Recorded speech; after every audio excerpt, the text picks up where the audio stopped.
প্ৰমিলা গাঁও পঞ্চায়তৰ ৭ নং ৱাৰ্ডৰ সদস্য পদৰ প্ৰাৰ্থী পূৰবী ৰাজখোৱাৰ জয়লাভ ৬১ নং ৰহা সমষ্টিৰ ১০১ নং প্ৰমিলা গাঁও পঞ্চায়তৰ ৭ নং ৱাৰ্ডৰ লেপশ্ৰী শীতলমাৰী গাঁৱৰ সদস্য প্ৰাৰ্থী পূৰবী ৰাজখোৱাৰ জয়লাভ সদস্যগৰাকীৰ জয়লাভত সমৰ্থকৰ মাজত আনন্দ উল্লাস দেখিবলৈ পোৱা যায় জয়লাভৰ পিছত সমূহ ৰাইজক ধন্যবাদ জ্ঞাপন প্ৰাৰ্থী পূৰবী ৰাজখোৱাৰ আচলতে যথেষ্ট আনন্দ লাগিছে ৰাইজৰ আনন্দ দেখি কথা হৈছে কি আপুনি প্ৰথম অৱস্থাৰ পৰাই দেখি আহিছে যে ৰাইজ আমাৰ পক্ষত আছিল আৰু আজিও আছে আগন্তুক সময়তো থাকিব আৰু আমাৰো সদিচ্ছা ৰাইজৰ হৈ কাম কৰি যোৱা ৰাইজক আমি যাতে কামৰ যোগেৰে এটা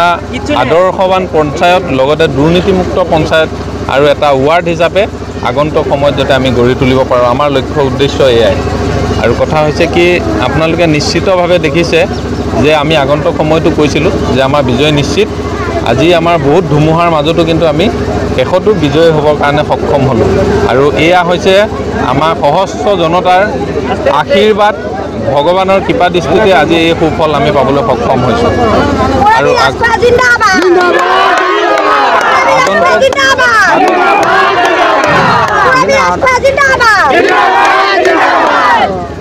ৰাইজক লৈ